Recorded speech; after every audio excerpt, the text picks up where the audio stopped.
আসসালামু আলাইকুম প্রিয় শিক্ষার্থীরা, আশা করি সবাই ভালো আছো।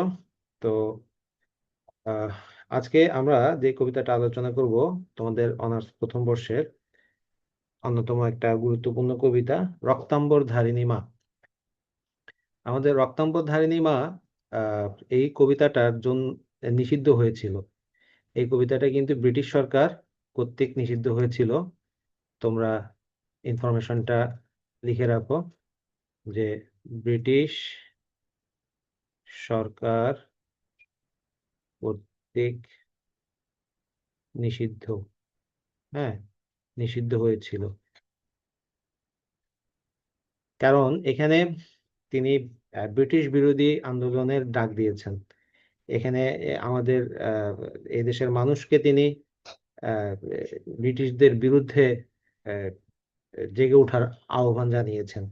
এই কারণেই এই কবিতাটা ব্রিটিশ সরকার কর্তৃক নিষিদ্ধ হয়েছিল। তো রক্তাম্বর ধারিণী মা, এই রক্তাম্বর মানে কি? রক্তাম্বর শব্দটা এসেছে এভাবে, রক্ত যোগ অম্বর, হ্যাঁ, রক্ত অম্বর রক্তাম্বর হয়েছে। এটা সন্ধি সাধিত একটা বিষয়। অধ্বনি যোগ অধ্বনি হলে আধ্বনি হয়। হ্যাঁ, এখানে রক্ত অ আছে, আর এখানে অ, দুইটা অ মিলে এখানে কি হয়েছে এই জন্য এখানে রক্তাম্বর আকার এসেছে, ঠিক আছে। তো রক্তাম্বর এই সন্ধি বিচ্ছেদ করলে আমরা রক্ত মানে লাল রক্ত, অম্বর মানে কাপড় বা পরিধানের বস্ত্র বা শাড়ি, অনেক কিছু বোঝায়। তাহলে রক্তাম্বর ধারিণী মা মানে হচ্ছে তোমার লাল শাড়ি পরিহিত বা বিপ্লবের রং কি? বিপ্লবের রং লাল। দেখবে যে যে কোনো বিপ্লবী সংগঠন আহ বিপ্লবী রং হচ্ছে কি? লাল। তো তিনি এখানে লাল রংকে ধারণ করতে, লাল রঙের কাপড় পরা বা লাল রঙের শাড়ি পরা মাকে কি আহ্বান জানিয়েছেন। এই মা আমাদের হিন্দু দেবী চণ্ডী অথবা দুর্গা। হুম, হিন্দু দেবী আহ চণ্ডী অথবা দুর্গাকে তিনি ইয়ে করেছেন, আহ্বান করেছেন, ঠিক আছে। এখন প্রশ্ন আসতে পারে যে তাহলে কি কাজী নজরুল ইসলাম আমাদের মুসলমানদেরকেও এভাবে হিন্দুদের এই দেবীকে ইয়ে করে নিতে বলতেছেন? আসলে এরকম না।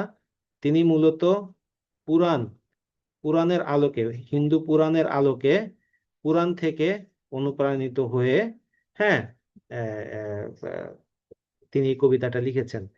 কাজী নজরুল ইসলামের এই অগ্নিবীণা কাব্যে আমরা দুইটা জিনিস দেখব। একটা হচ্ছে যে হিন্দু প্লাস মুসলিম ঐতিহ্য। কারণ তিনি একটা জিনিসই, কাজী নজরুল ইসলাম আমাদেরকে বারবার বলে গেছেন যে হিন্দু মুসলিম ঐতিহ্য, আমরা যদি হিন্দু মুসলিম এক হতে না পারি তাহলে আমাদের কি হবে না? প্রকৃত স্বাধীনতাটা আসবে না। ওকে, কারণটা কি দেখো, আজকে আমাদের আহ, ভারত বাংলাদেশ বা ভারত পাকিস্তান, এই দুইটা বা এই তিনটা দেশের ভিতরে মূল দ্বন্দ্ব কিন্তু ধর্ম, হিন্দু এবং মুসলিম।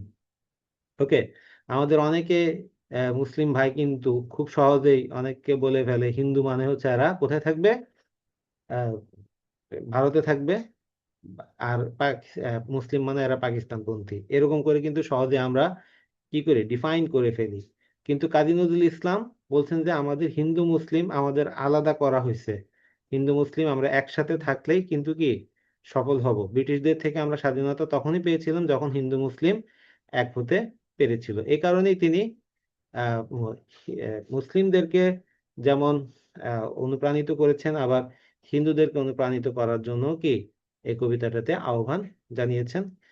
হিন্দুদের পুরাণ অনুসারে কবিতা ইয়ে করে আমরা ধর্মীয় দৃষ্টিকোণ থেকে দেখব না, আমরা এটাকে দেখব যে লেখক একটা আহ্বান জানিয়েছেন। এবং সেই আহ্বানটার এখানে মূল মেসেজটা হচ্ছে যে আমাদের যে অস্ত্র হাতে তুলে নিতে হবে। কেন ব্রিটিশ সরকার এই কবিতাটা নিষিদ্ধ করলো? তার অন্যতম কারণ হচ্ছে যে এই যে যে রক্ত অম্বর, মানে তুমি যখন যুদ্ধে ময়দানে খুন খারাবিতে ইয়ে হবা, তোমার শরীর কি হয়ে যাবে? রক্তে লাল হয়ে যাবে, তাই না? তো এই যে যে আমাদের এখন আর ওই যে শুদ্ধ রূপ সাদা ইয়াতে থাকার দিন শেষ, এখন আমাদের লাল রঙের বিপ্লবের ডাক দিতে তিনি চেয়েছেন। আমাদের লাল রঙের বিপ্লব দরকার, হ্যাঁ। এবং এটাই তিনি আহ্বান করেছেন এই কবিতাতে। এই জন্য এই কবিতাটা তোমাদের পরীক্ষার জন্য গুরুত্বপূর্ণ। আর আমি তোমাদেরকে ওই যে পরীক্ষার প্রশ্ন কেমন হবে এটা কিন্তু আমি আলোচনা করেছি। তো এখন তোমাদের টেকনিক্যালি 8 নাম্বার 2 নাম্বার অথবা এরকম করে প্রশ্ন আসতেছে। তো তো এখানে তোমাদের 2 নম্বরের প্রশ্ন, সেটা মনে রাখবে যে 2 নম্বরের প্রশ্নের জন্য তোমরা মূল কথাটাই লিখে দিবা, কিন্তু 8 নম্বরের প্রশ্ন যদি দেখে ওখানে একটু বিস্তারিত লিখতে হবে। ওকে, তো সেটা কিভাবে লিখতে হবে সেটা আমি আলোচনা করব পরে। আজকে আমরা এই কবিতাটা আলোচনা করি। তো রক্তাম্বর ধারিণী মা, এই কবিতা আমরা পুরোটা পড়লে বুঝতে পারবো যে আসলে কবি কোন সেন্সে কি বলতে চেয়েছেন। এখানে লেখক প্রথমে বলেছেন, রক্তাম্বর পর মা এবার জ্বলে পুড়ে যাক শ্বেত বসন। রক্তাম্বর মানে লাল রঙের শাড়ি বা লাল রঙের কাপড় পরিধান করো মা, এবার জ্বলে পুড়ে যাক তোমার শ্বেত বসন। শ্বেত মানে কি? সাদা। সাদা মানে কি? শুভ্রতা। আমরা সাধারণত দেবী বা ইয়াতে কি দেখি? শ্বেত শুভ্র এরকম একটা ইয়েতে দেখি। সাদা মানে হচ্ছে তোমার নিরপেক্ষতা, সাদা মানে হচ্ছে শান্তি। তো সেই শান্তির ইয়া এখন আর নাই, শান্তির কথা বলে লাভ নেই। ঠিক আছে, দেখি ওই করে সাজে মা কেমন, বাজে তরবারি ঝন ঝন। ওই করে, এই কর মানে কি? হাতের তালু। ওকে, হাতের তালু। দেখি তোমার ওই হাতে কেমনে সাজে মা কেমন, বাজে তরবারি ঝনঝন। মানে এই যে হাতের তালুতে, হাতে মানে আমরা মেয়েরা কি পরে? চুড়ি পরে, হাতের চুড়ি ঝনঝন করে। কিন্তু লেখক বলতেছে না, তোমার চুড়ি ঝনঝন করার দিন নাই এখন। এখন তোমার এই হাতের করতলে, মানে এই যে হাতের করতলে তোমার এবার তলোয়ার ধরতে হবে, এবং এই তরবারি কেমন ঝনঝন করে সেটা আমি দেখতে চাই।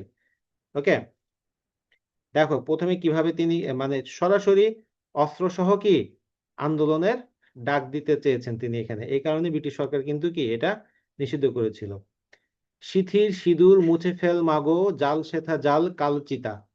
মানে এখানে তোমার সিথির সিঁদুর, হিন্দুরা যে ইয়া করে, বিবাহিত হিন্দু যারা আছে তারা সিথির সিঁদুর মুছে ফেলতে বলছে।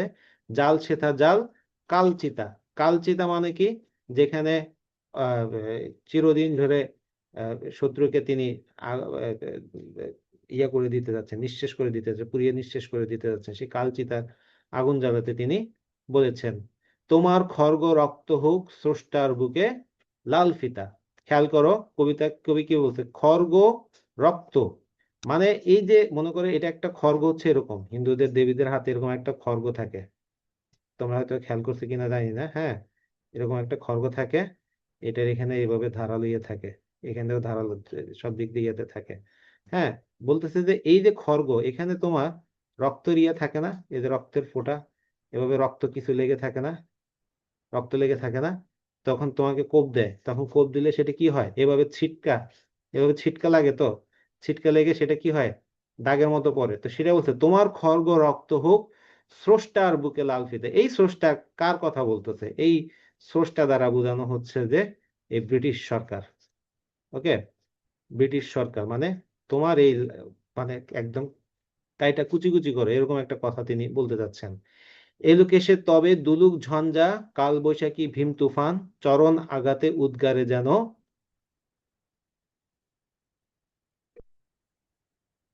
চরণ আঘাতে উদ্গারে যেন আহত বিশ্ব রক্তবান। এলোকেশে তবে দুলুক ঝঞ্ঝা। এলোকেশ আমরা জানি যে দুর্গার আরিয়া বা কালীর আরেকটা, চণ্ডীর আরেকটা রূপ কি? এলোকেশী। ঠিক আছে, সেখানে দুলুক ঝঞ্ঝা, ঝঞ্ঝা মানে কি? বাতাসের ঝোড়ো বাতাস।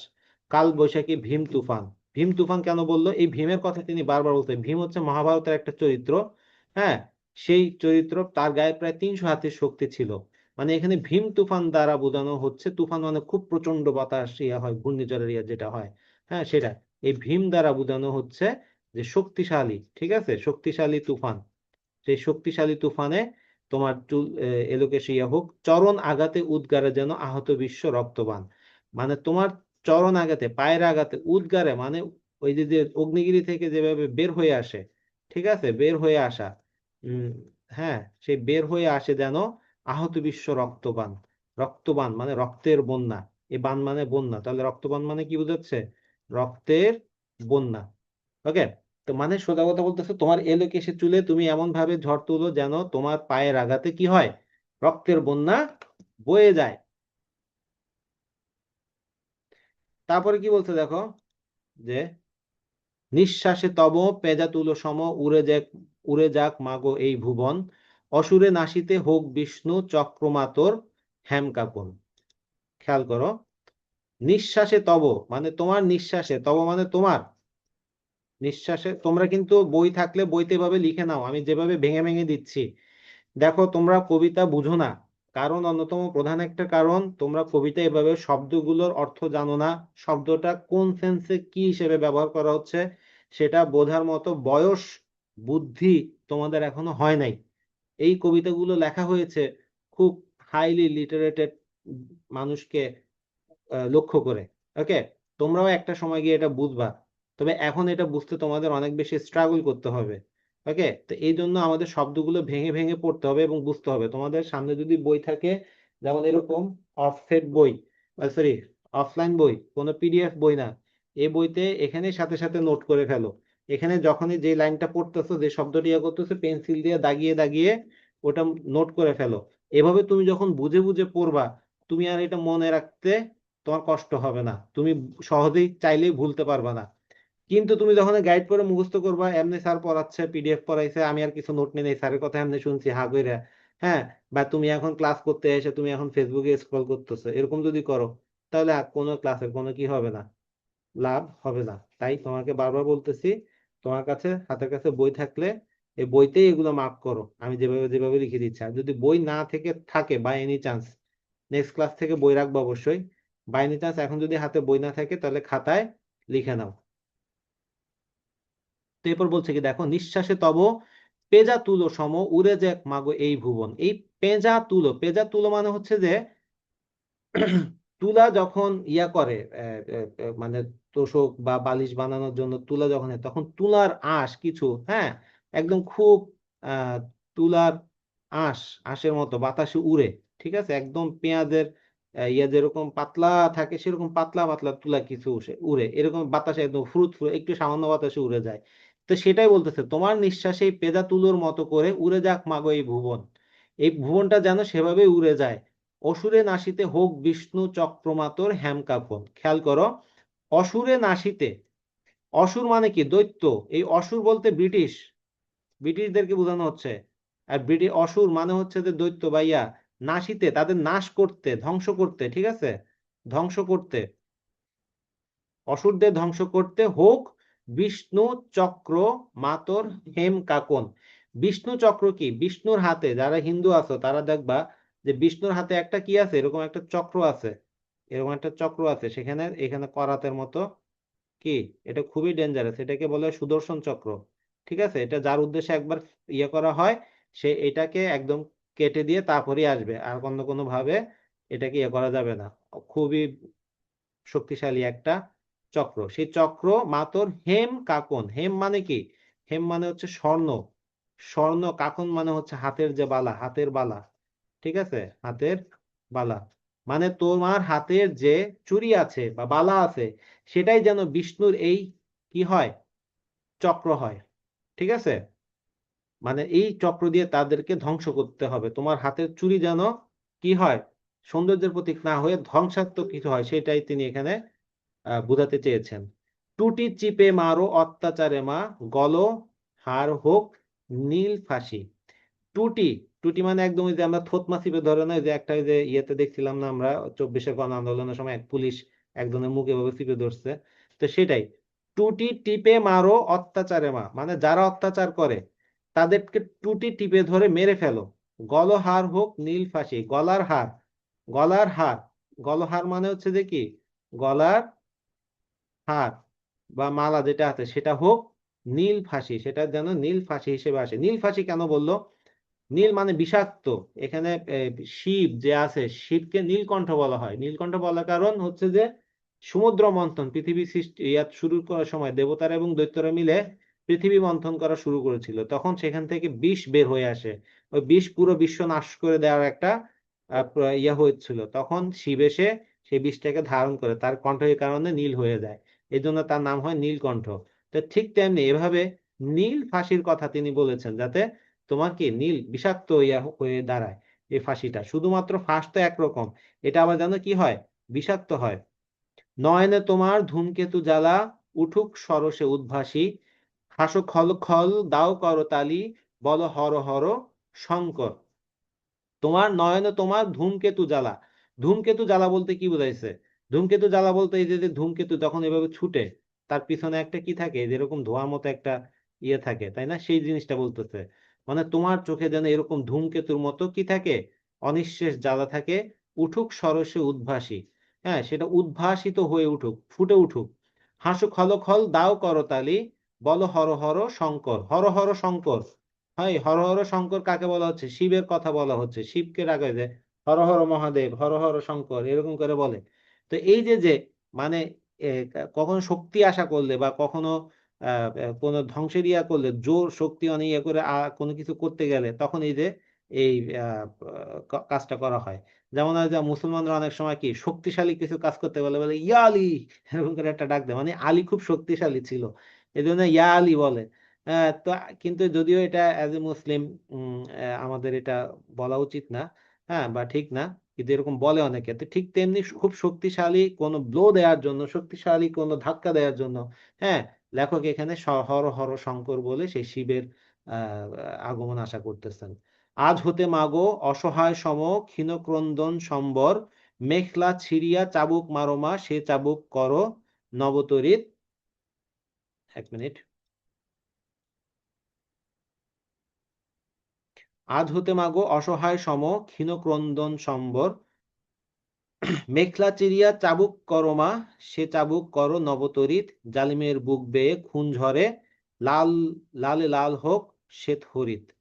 খেয়াল করো, বলতেছে যে আজ হতে মাগো অসহায় সম যারা আছে, তাদের ক্ষীণ কন্দন সম্বর করো।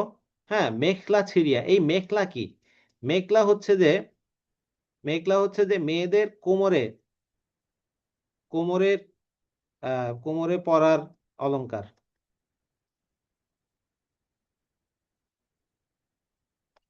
কোমরে পরার অলংকার। তো এই যে যে এভাবে মনে করো এটা একটা মেয়েদের কোমর, হ্যাঁ। তো জাস্ট এই এই এই জায়গাতে এভাবে এখন এই যে ইন্ডিয়ান মুভিগুলোতে এরকম করে একটা কি একটা কোমরের ইয়া মতো পরে। তো আমাদের দেশে এটা তেমন প্রচলিত না, কারণ আমাদের দেশে সাধারণত মেয়েরা শাড়ি পরে, যে একদম প্যাট ঠেট দেখায় না, কিন্তু ইন্ডিয়াতে বা অন্যান্য খুব মডার্ন ইয়াতে এই জিনিসটা দেখানো হয়। তো ওখানে তারা এই মনে করো শাড়িটা এখান থেকে পরছে, তো এই কোমরের এই জায়গাটাতে এই ইয়া থাকে তাদের, এই অর্নামেন্টসটা থাকে। সে মেখলা, সে বলতেছে সে মেখলা ছিঁড়িয়া চাবুক করমা, মানে এই যে এই মেখলাটা আছে সেটাকে ছিঁড়ে, সেই সেই সৌন্দর্য বর্ধনের যে ইয়েটা আছে, অর্নামেন্টসটা আছে, সেটাকে ছিঁড়ে তুমি সেটাকে চাবুক তৈরি করো, চাবুক হিসেবে ব্যবহার করো, সেই চাবুক করো নবতরিত। মানে নবতরিত আকাশের কি বিদ্যুতের মতো, বিদ্যুতের মতো কি, বিদ্যুতের মতো দ্রুতগামী, ঠিক আছে, দ্রুতগামী করার জন্য বলতেছে নবতরিত, জালিমের বুক বেয়ে খুন ঝরে, জালিমের বুক বেয়ে খুন ঝরে, লালে লাল হোক শ্বেত হরিত, লালে লাল হোক শ্বেত হরিত। এই যে এখানে মানে এই যে তার যে মেখলা ছিঁড়ে চাবুক হিসেবে ব্যবহার করার পর যে ইয়াটা হবে, সেই সেটাতে যেন জালিমের বুকটা কি হয়ে যায়, লালে লাল হয়ে যাক, শ্বেত হরিত। শ্বেত বলতে সাদা, হরিত মানে সবুজ। তো শ্বেত হরিত দ্বারা বোঝানো হচ্ছে যে দেখো, আমাদের যে দেশ হরিত দ্বারা সবুজ বোঝাচ্ছে, ওকে, হরিৎ দ্বারা সবুজ, আবার শ্বেত দ্বারা সাদা। তাহলে সাদা সবুজ দ্বারা কি বোঝানো হয়? সাদা সবুজ দ্বারা আসলে বোঝানো হচ্ছে যে আমাদের যে দেশ পুরো সবুজ, সেই সবুজটার যে আমাদের ভিতরে যে একটা সাদা, বা আমরা যে একটা নিরপেক্ষতা, বা আমরা যে একটা শান্তির ইয়েটা পালন করতেছি, সেটা যেন কি হয়ে যায়, ছিঁড়ে খিরে, একদম কি ছিঁড়ে ফিরে শ্বেত লাল হয়ে যায়, সেটা তিনি বলতেছে। নিদ্রিত শিবে লাথি মারো আজ, ভাঙোমা ভোলার ভাঙ নেশা, পিয়াও এবার অশিব গরল, নীলের সঙ্গে লাল মেশা। নিদ্রিত শিবে মানে যে শিব শুয়ে আছে, শিব দেবতা, সেই ঘুমন্ত শিবকে লাথি মারতে বলতেছে। মানে মানে যে আমাদের এখানে একটা জিনিস ইয়ে হচ্ছে, যারা কিছু করতে পারে, ওকে, এই নিদ্রিত শিব দ্বারা কাদের কথা বোঝানো হচ্ছে? যারা কিছু করতে পারে, হ্যাঁ, যারা কিছু করতে পারে, যারা কিছু অবদান রাখতে পারে, তাদের তাদের ঘুম ভাঙানোর কথা বলতেছে। ওকে,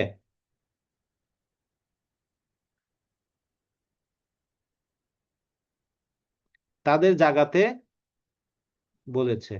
মনে করো আজকে এই পৃথিবীর এই যত ঝামেলাগুলো হচ্ছে, এগুলো কিন্তু চাইলে অনেক দেশ মিলেমিশে সমাধান করে দিতে পারে। তারা ঘুমিয়ে আছে, তারা কোনো ঝামেলা নিতে চাচ্ছে না।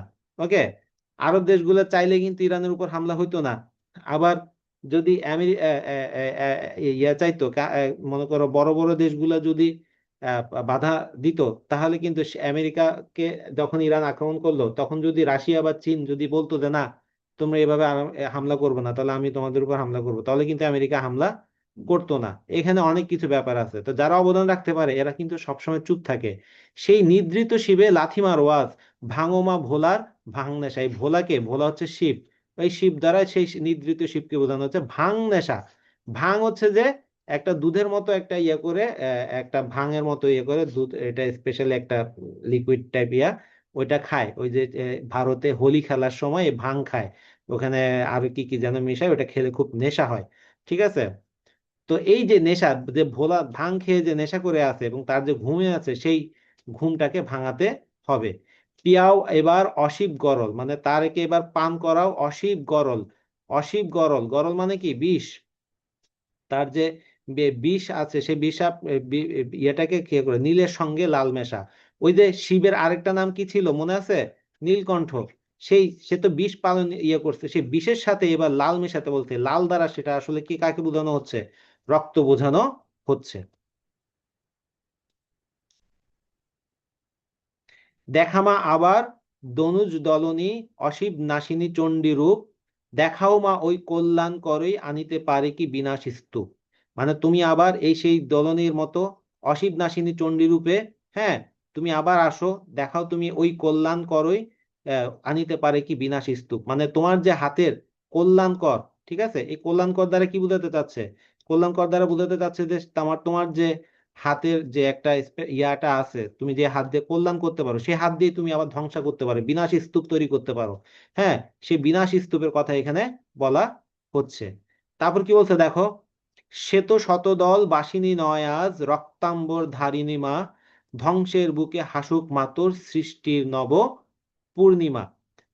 শ্বেত শতদল বাসিনী নয়, শ্বেত শতদল, মানে শ্বেত মানে সাদা, যে সেই ইয়া, মানে শতদল বা শাড়ি পরে সেরকম কোন মা নয় তুমি আজ, তুমি রক্তাম্বর ধারিণী মা হও, মানে তুমি লাল রঙের বিপ্লবী চেতনায় উদ্বুদ্ধ হয়ে কোনো মা হও। ধ্বংসের বুকে হাসুক মাতর সৃষ্টির নব পূর্ণিমা, মানে এই ধ্বংস করার পর যে ইয়াটা হবে সেখানে তুমি মা হাসবে, সেখানে হবে সৃষ্টির নব পূর্ণিমা। মানে ধ্বংস করার পর নতুন করে, ধ্বংস করার পর নতুন করে সৃষ্টি করা।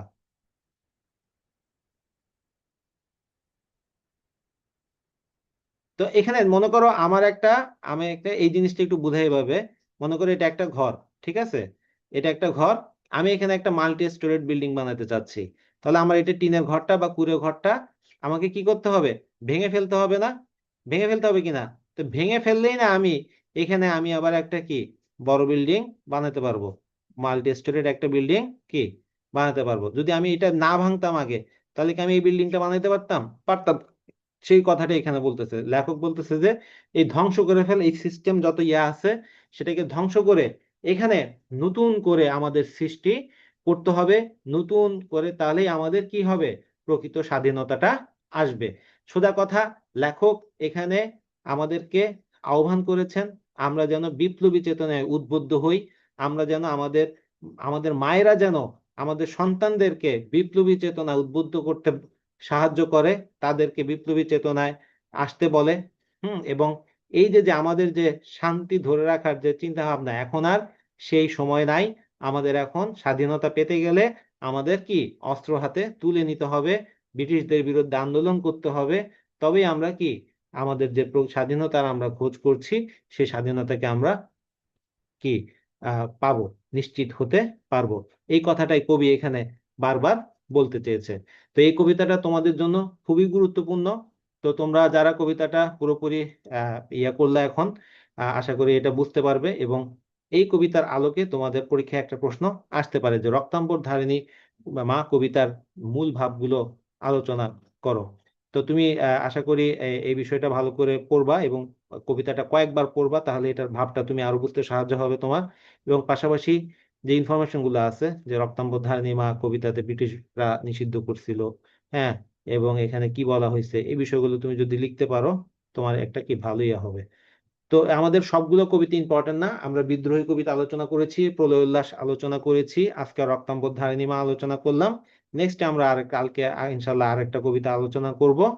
আজকে এতটুকুই, ভালো থাকবে সবাই। ওকে, এখন 1 মিনিট, তোমাদের যদি করার কোনো প্রশ্ন থেকে থাকে তাহলে প্রশ্ন করতে পারো।